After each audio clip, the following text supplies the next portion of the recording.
What's good? I'm Kimmy the Dark Lady. I'm back with another video, and I just want to deal with you guys on relationships. This was a request from someone who's been following me for years, and basically I want to get into it with you guys on the know the eight before it's too late rule.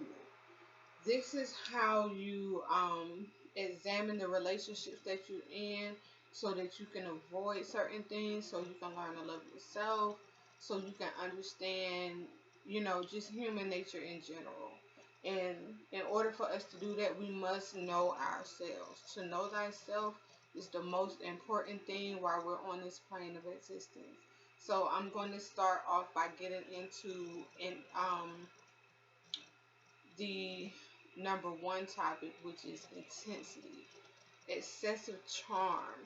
You know what I'm saying? Lying to cover up insecurities, needing to win over friends and family immediately, over the top gestures that seem too much too soon.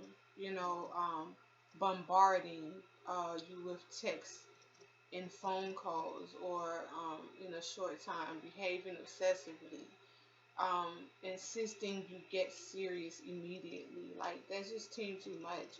Like you don't get to know a person by just jumping in bed with them or um, just saying, okay, we're together today, we're in a relationship, we're boyfriend, girlfriend, or whatever.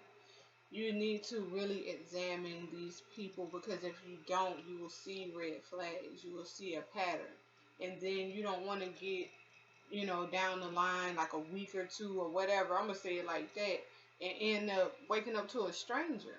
You know, you really don't know a person fully until you live with them, but if you spend a lot of time with them, you will know that they're exhibiting these type of behaviors. Like most abusive relationships start off with jealousy.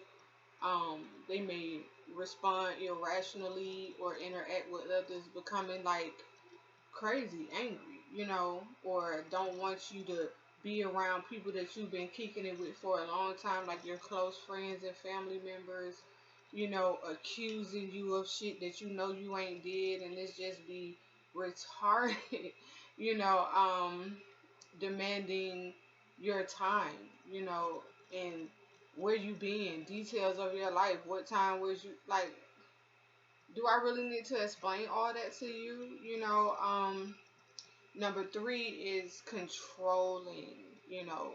Like I'm a Capricorn. Ain't no controlling me, baby. I am the authority, so I don't come into a situation cheating. I have no desire to cheat, so if it's not working out between me and a person, I'm just gonna exit stage left. Like I just don't have time, and I can't speak for all Capricorns, but I'm a loyal lover, so when a person is controlling and trying to tell you how to wear your hair, what you got on, who you hang around, what you putting on social media, you know, or just trying to bring other people into your bedroom, and you're really not that type of person. Like it's been so many guys that will try to be on this polygamy wave, and they'll start off like saying that they want an extra girlfriend and all of this type of stuff. And I've known for so long, for speaking to so many women in their spiritual consultations with me, they complain about men that they really might be feeling them, but they don't want to bring a extra woman into their bedroom, but they just go along with it in the guise of pleasing their man. Like I'm gonna let you know quick, this is just me. If you into that, that's on you. But if I'm not enough, then you need to get with somebody who's on that way. Good luck finding it. And my debate about that is that majority of the men out here are trying to coerce their women to follow their lead off into a polygamous situation.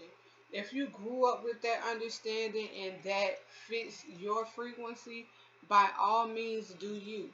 But if you're the type of person where you're not on that wave, If you're not into sharing the person that you're with, you have every right to speak up and say something about it. And if that person tries to shame you for not wanting that in your life, then that's not somebody you should be with. For real. Like, a person can't make me do anything I don't want to do in a relationship. So this is when you go into what's a deal breaker. If a person is too controlling, then you definitely need to leave that person alone. And then we're going to go into number four, which is isolation. Insisting on you spending time with them, making you emotionally dependent, and like preventing you from seeing your family and your friends, or going to school or going to work. Like, that person may want to be just the sole provider and you stay at home with the kids or whatever, or you just stay at home. You can't go nowhere. You can't hang around your friends. You can't go over your cousin's house like you normally would if you were single. And when they try to isolate you from your family, from people that support you and love you, that is a major red flag. They'll try to say that your homegirl tried to sleep with them. Like, I done seen it all, so I'm just letting you know that those are red flags. It's time to get up out of there. Boop, let me vibrate out your life because you're doing too much. You know, um, or like, let's go into number five, which is criticism. Calling you overweight, ugly, stupid, crazy, ridiculous, a bitch, like trying to brainwash you to make you feel like you're inadequate to love. Like, that's bullshit. And this is why a lot of you women, if you see a man start calling you out your name off the rip, he's going to continue to do that. He's going to perpetuate that pattern to make it seem like that goes back into number four, when it's the isolation. During that isolation period, when he's trying to keep you away from people, and then the jealousy in number two, he's trying to control you, and then he's saying that, oh, I stopped sleeping with you because you're overweight, and then he's out here fucking Tom, Dick, and Harry, and probably Joe. So you have to be aware of that type of behavior and know that you're not going to stand for that. Because if you let somebody start to do you like that, they have your mind. They want your mind, and then they're going to take your body. That's just the way they do. This is narcissistic behavior. This is sociopathic behavior, and it's time to run. Run from the hills, boo, because you don't need them type of problems. And then you have number six, which is sabotaging, making you miss work. Been there, done that. Making you miss interviews, and starting fights and having meltdowns with you, and all that type of stuff is draining. Hiding keys, stealing money, like all that type of stuff is draining. It's like that person does not care. That's a sociopath. And that's when you have to realize that that person not going to change no matter how much you love them, how much you want to care for them, how much of the good that you've seen in people. Like, trust, I done been there, done that, thinking that, okay, I see the good in this person even though they don't see it in themselves. Maybe I should do this, that, and the third, and they'll change. No, boo. A man or a woman or whatever is not going to change for you. If they're going to make any changes in their lives, if they're going to mature on any level, it's going to be because they want to at their own will. And I can guarantee you, if he's narcissistic or a sociopath, you there is no change. They're comfortable like that. And if you walk away from them, they're just going to find another victim so they can drain them. And then you have to go into number seven, which is the blame game. Making you feel guilty or responsible for their shit. Like, own your shit. I walked out of a toxic relationship letting this motherfucker know to own your shit. You don't see what you doing. You don't see how it's affecting us. Oh, I'm to blame. Oh, you want to put you on me? Like, I'm in my body. You're in your body. This one dude told me I make him mad. Like, no, but I can't do that. You have the free will to choose. Because when you allow someone else outside of yourself to control how you feel, whether it's angry, jealousy, hatred, that's not you controlling that person. That person is making a choice to feel that way. A lot of relationships are based off feelings. They feel with the wrong emotion. Everything is not your fault if you have a guy in your life and he's manipulating you on that bullshit. No, it's not you. It's him, boo. Like, make people accountable for their shit. Point blank, period. Make people accountable. Hold them accountable. And then you have this person that wants to um be angry all the time. And that's number 8. Anger. Overacting to small problems, frequently losing control, violent outbursts, severe mood swings, drinking and partying excessively, threats, and picking out, like, just picking fights. A history of violence, making you feel that you're not safe around a person. If a motherfucker make you feel unsafe, you better run. You better run. I'm trying to tell you. And like I got adult children, and it's hard trying to talk to your adult kids because some of them think they know everything. But when when I'm telling you right here, right now, this is a toxic situation. You two need to separate. Go find somebody else that matches your frequency because y'all are not built with each other. And I don't care what anybody says. Like, you won't be able to debate me on this.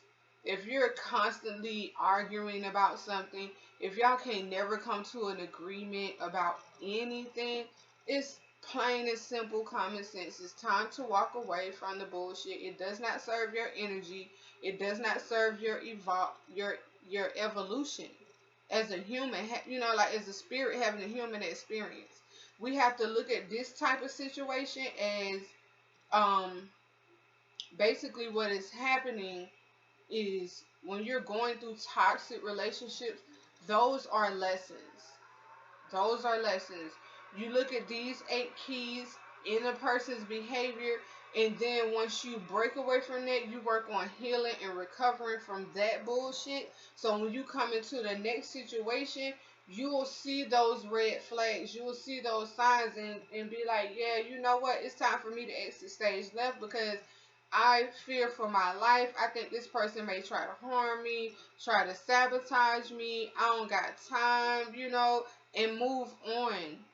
I promise you, you'll feel like you took a long shit. Your life will feel so much better when you take the time and initiative to say, I love me more. I love me so much that I will not allow someone to drain my life force to gratify them, because at that point they become an energy vampire, a leech. And these type of people, they look for victims. They look for people that they can control. They look for people that they could be all up in their head, mind games and stuff. And the reason why I go so hard about talking about relationships and videos, because I went through abusive relationships as a teenage mother. Then my cousin, she was killed by her boyfriend back in 2010. So I definitely have to put this information out so that a lot of women can become survivors and be able to tell their story to the next woman who might be going through the same thing. Like, being in an abusive relationship is not worth it. I'd rather be alone than to be with somebody who can't love me the way I can love them. It's just point blank, period. Serious. Don't do that to yourself. When a person starts talking all that blame game shit, you make them look at themselves, hold them accountable. If they start talking about your weight and you say, honey, well, you love these thick thighs when you got with me, boo. Who? The next man will love it. You know what I'm saying? If you don't, what you won't do, the next person will. If you can't love me and adequately, leave me the fuck alone so I can get with somebody who wants me, who can grow my spirit, who can help me evolve to the next level. Because as a spirit having a human experience, it's our duty to break away from generational curses, to stop domestic violence, you know, whether it's the man beating on the woman or the woman beating on the man. And yes, you do have some trifling ass women out here that do that, and especially, you know, if they're using their children as a weapon. You have men that do that too, but you have a lot of women out here, and I want to do that um in a separate video. But I just want you guys to know these signs and what to look for, and know to have some form of courage to walk away. Walk away from something that is not love. These things, these 8 keys that I just dropped, there is not love. There's no love in that. There's no care in that.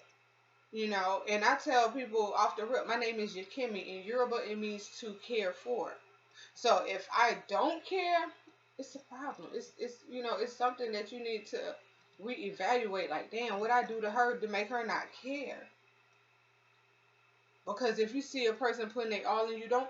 And then you have these other people, like, once you did walk away from the relationship, and then they'll come back, they'll circle back around, like, damn, I know I fucked up. And, like, no, it's too late.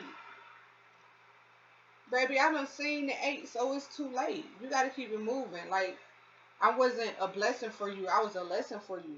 And if you can see where you messed up with me, don't do that with the next person. That's all the advice I have to give a person like that.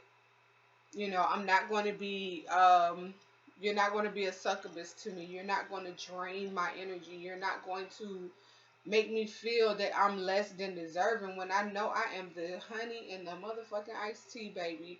Keep it moving. I'm your Kimmy the Dark Lady. That is all I have for you today. Definitely follow the links that I'm putting in the description. Support Popular Lane Clothing Line, Asiatic Economics. Let's get it. Also, I'm going to drop a link about my homegirl, Vogoon Kisses. She sells candles, beautiful decorated candles, and the candle wax that goes in the candle burner. Um, be on the lookout for my next few videos. I'm going to try to knock them out on my off days. But as always, study thyself. I love you guys, and I'm out. Peace and love.